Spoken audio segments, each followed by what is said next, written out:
Boom. All right. So, how do you guys see the themes of fear, anxiety, desire, intrigue, and curiosity relating to I'll let you DnD? go first, Dragon. Uh, Fear, anxiety. Well, start off with you get invested in your characters. Yeah. You feel yourself as the character. I know you felt like that a few times. Uh, Any sort of Especially- harm to that character would sort of be a wound on you. Yeah. I mean, that's how you remember how I wanted to be just utterly crazy but have a good heart? You remember that shit? Yeah. And now your character almost died, and you. Yeah, a couple times. You felt that anxiety, I'm fairly sure. Oh, yeah. Because he actually fucking died, and then I started fucking crying. Yeah. Like, I was so fucking depressed. Like, seriously. So yeah, I guess that's sort of how it relates. You are invested in your characters. Those characters are real. They are you. Yeah. The desire part is this is someone you desire to be. Like, and you know you'll never be able to be this character. Like, you'll never ever be able to shoot magic out of your hands. But it would be cool, right? You desire to have these fantastic things happen in your real life, but they don't. Sort of like the perfect self. Perfect. I guess stuff. that's Yes. where the curiosity comes into it. But here's the thing: your perfect self is not perfect at all. Yeah, they're flaws because it makes it interesting as a character. Exactly. Like having a character who struggles with alcoholism. I mean, how many funny moments would it be like he's drunk during an encounter? And then he can't decide which is his party and which is the enemy, so it just starts slashing at anything. Right? Yeah. Yeah. Mm. Or like someone who just can't talk to other people. Oh yeah, shut in? Hell yeah. They're like You just really, flub really every- like they're really shut in, so they're like holding back like terrible secrets that they would never tell another soul. And then as soon as it gets told to someone in the party, like the information gets out. Yeah. That shit's bonkers. And fun. Yeah, and fun. All right. So, what makes someone or something a monster?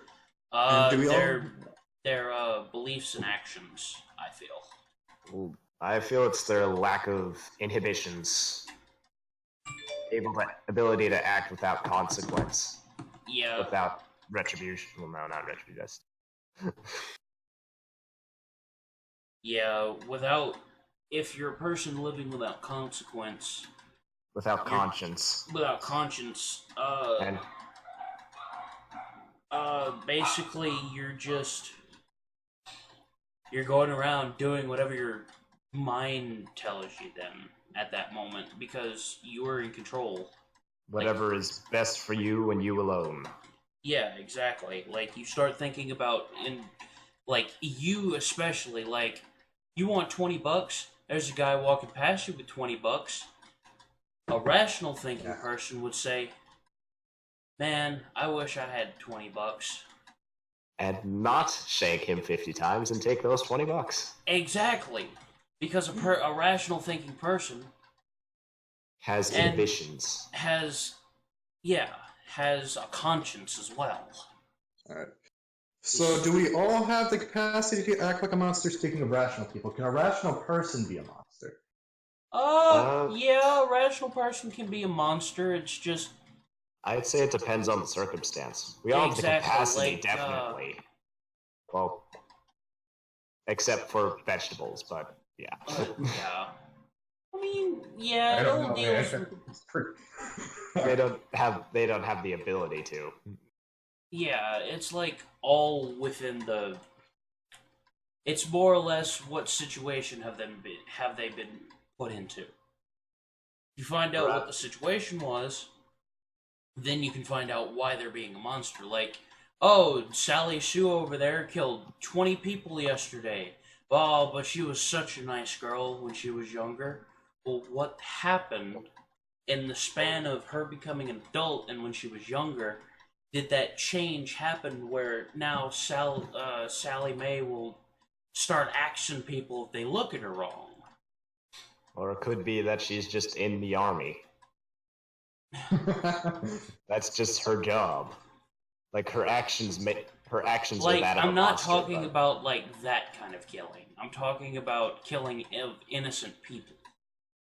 And I mean, a No, war man can become well- a monster if he loses all sight of his sight of reality. I mean, that's another thing you got to look at.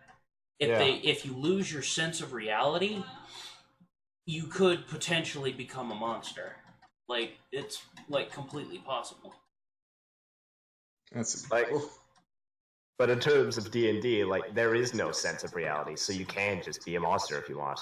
Yes, that is The true. only thing really inhibiting you is the other people at the table. Sort of that apprehensiveness to not murder the baby because Stu sitting beside you does not like the idea of someone getting murdered, even if it's a baby. Maybe the back. Especially if it's a baby. Yes. But like in Well, yeah, online, that is true. Because during our time playing D&D, I really wanted to do these fantastic things. I wanted to start ripping the scenery. I want to be able to have a destructible environment and start ripping trees off the roots or tearing the heads off of my enemies or shit.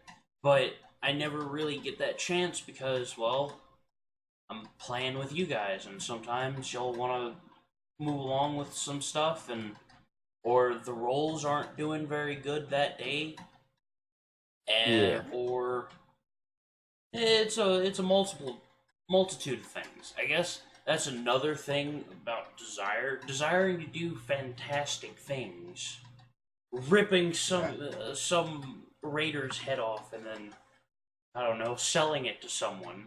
That's something fantastic, somewhat, even though. but it's in the realm of online games instead of D&D. Exactly.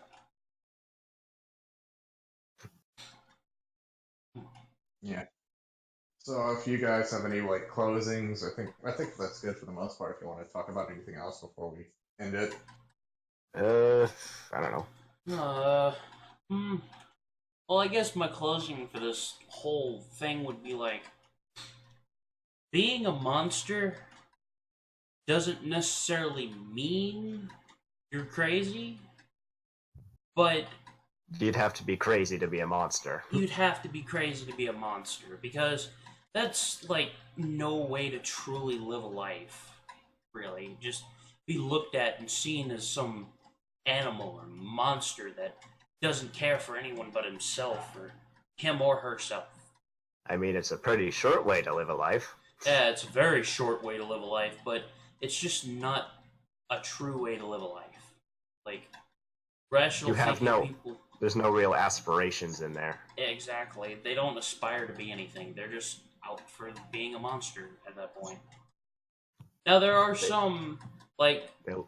They live in a world of their own. Exactly. Mm-hmm.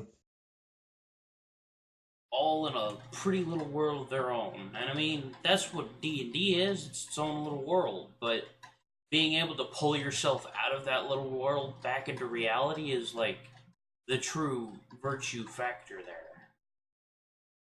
Yeah, well, you also get that ability to sort of create a world with people, Exactly.